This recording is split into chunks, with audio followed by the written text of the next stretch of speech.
What's up, guys?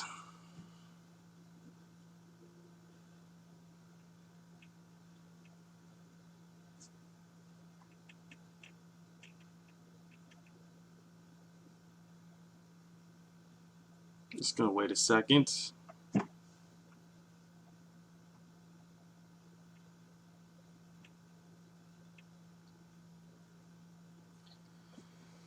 Oh, we got something fuzzy.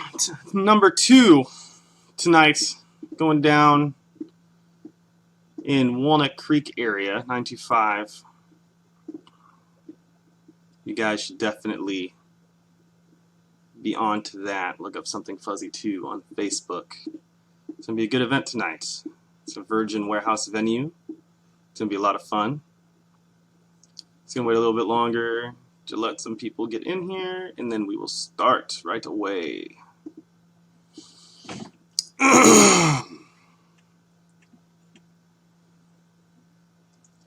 Alright, fam, here we go. So,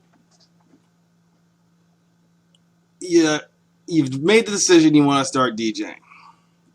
That's great. This is going to be my first video that is going to not necessarily apply to everyone. Markets across America and everywhere are just so different. So when I approached this video, it took me a while to get this all together. I wanted to do something that I felt was as middle of the line as possible and could potentially relate to as many situations as possible. But directly, it's going to relate to my home market here in the Bay Area. That's where the question stemmed from. That's what people wanted to hear from where I am at. So when you make the decision that you're going to start DJing and you want to like play out with it, this is the approach to trying to take it as far as you can. Okay, this isn't like some people, you know, the adventure is what they're in it for. They don't really want to, they don't have ambitions to go very far. But if you're really trying to do something substantial, with playing music in front of people, dance music specifically, this is what I've came up with to give you as much guidance as I possibly can. So a mistake I see a lot of people make is that they come out with no direction whatsoever. They start taking bookings and they have no idea what they're doing. No idea where they want to go as an artist. No idea what kind of music they want to play. They have no idea. And that is a huge thing that is going to shoot yourself in the foot with. You're going to shoot yourself in the foot with it. It's terrible. You want to come out with as much direction as possible. You want to have a good idea in your mind. You want to kind of have like a plan as to, okay, this is what I want to do. This is, you know, this is where I want to play. This is who I want to play for. This is who I want to play with. You want to have that sort of mentality. Another huge mistake I see people make when they start playing out is that they're not ready to do it at all, even from a technical standpoint. When you start playing out, you will instantly have a lot of attention on yourself, depending on who you are. I mean, if you've got a lot of friends in the scene and you've been going to parties for a long time, all your friends are going to want to come and see you. If you're coming from left field, then that's totally different. But promoters and heads alike are going to judge you the first couple times they see you. And if you were not just killing it, it's really easy to get written off. And once you're written off, it's very hard to come back and do anything else with it, really, because you get shelved. People put you in a little box and they go, whatever, who cares? You want to come out swinging. You know, take your time. There's no rush. There's no rush with it at all. I see so many people come out and they're just so excited and they're just so hungry and they just want to rush through everything. And that is not how you build a stable foundation for yourself as an artist in your local market. Another very important thing, I would highly recommend already having a demo ready to release after your first gig. I see a lot of people come out, they have no demo. That's not good. When people go out and they see you at a party and they go, damn, that was awesome. I want to hear more of that guy. They want to have a reference point. So always, you know, have your ducks in a row, come out swinging, have your skills up. Don't be ashamed to take a little bit more time at home, getting your chops up as much as you can. Make sure you have a demo. So let's move on. You've played your first gig. You've played your first couple gigs. Okay, now getting paid. What am I going to do to get paid? All right, so if there's money being made at all, there's door tickets being sold, you're going to want $20 gas money. And that's what you're going to get for a really, really, really long time while you're building yourself. Gas money is always an acceptable, that's always reasonable to ask for. Everybody should be getting gas money all the time. There's no reason why you shouldn't get it, unless the promoter's not getting paid, unless it's like a Renegade or a free show. But you should always get gas money. That's just standard. Always get gas money. Moving beyond that, there are no raises in the DJ world, is what I've noticed. And this is gonna be a big moment I touch on here, so don't take that the wrong way. What I've noticed is that when you start playing for a promoter and you decide what your fee is, that's usually what your fee is going to be with that promoter. All right, so I'm going to keep on banging on this one point, is that take your time moving through your local circuit. You know, if you come out, you know, playing for very cheap, play for one or two promoters for really, really, really, really cheap, and only play for them until you feel you've gotten to a point where you could charge the next promoter more. If you go and you come out and you play for everybody really fast when you're new and there's no value on you really, guess what? Congratulations, you played yourself. You're getting paid $20 from everyone all the time now. You know, and you've done it to yourself. So what you would want to do when you're coming out is that you want to crew up at the bottom of the scene. You know, pick, you know, if you're going to try and crew up with a crew, start at the bottom so you give yourself room to grow. A big trap I see people falling into right now is that they start playing out and big promoters will pick them up.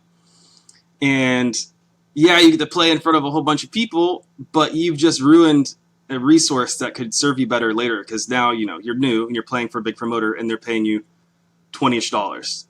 And that's what they're going to expect to pay you from now on. Take your time moving through your local scene, or you'll shoot yourself in the foot.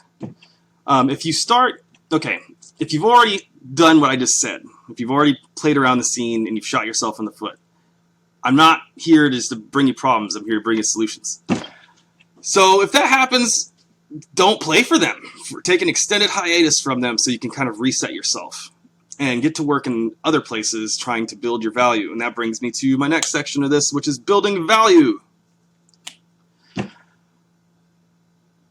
To build yourself up, okay, it all takes time. There's no cheat codes for nightlife and being a performer. There's no cheat codes to move you along faster in a productive manner, really, for your average person. So there are no participation awards. And what I mean by that is that if you are not improving and you're not taking active steps to build your value for yourself, you're not going to become more valuable. You know, oh, I go out and I play all the time. Well, that's great, you play all the time, but like, what are you personally doing to ensure that you are building your value in yourself?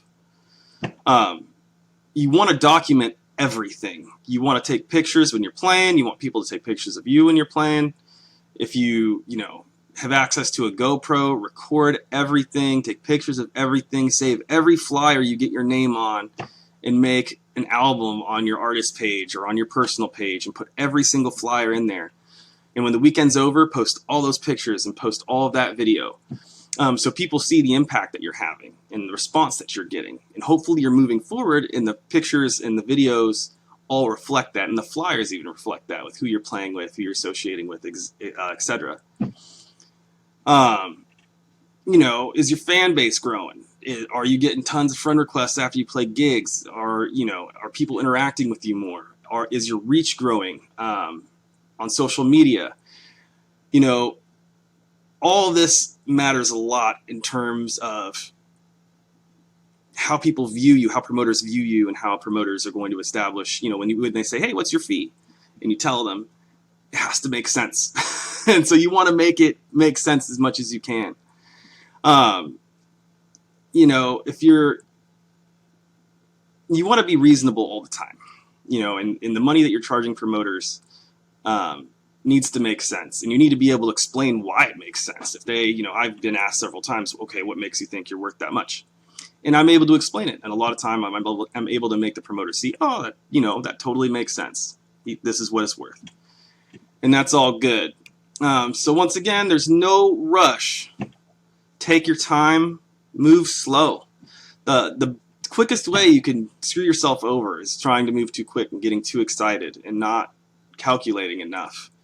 I've seen it happen to so many of my friends and so many of my colleagues, and don't let it happen to you. I'm going to put out, just for people that might want more of a roadmap of what to ask for, I'm going to put out a roadmap. And I make more than these numbers I'm going to put out myself personally. And so these are very realistic numbers for my market here in the Bay Area. When you come out, you want to start playing for $20 gas money or some reasonable gas money. After you've established yourself a little bit more, and I'm talking like year, maybe move it up to 50. And then you're doing 50 for a while, and then let's say maybe after another year and a half, start trying to get them for 100.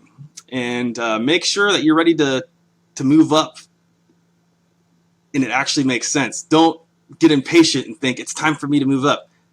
That's not going to work. You have to really know it's time, and you have to really feel it in what's happening to you at events and the reactions that you're getting and the shows that you're getting booked onto. You will feel it happening. You've got to just be patient and be very tactful about how you move through things. Long video this time, guys. A lot of information covered. But I'm going to get going. Something Fuzzy 2 tonight in the 925. Make sure you look for that on Facebook. This is Meraki. Peace.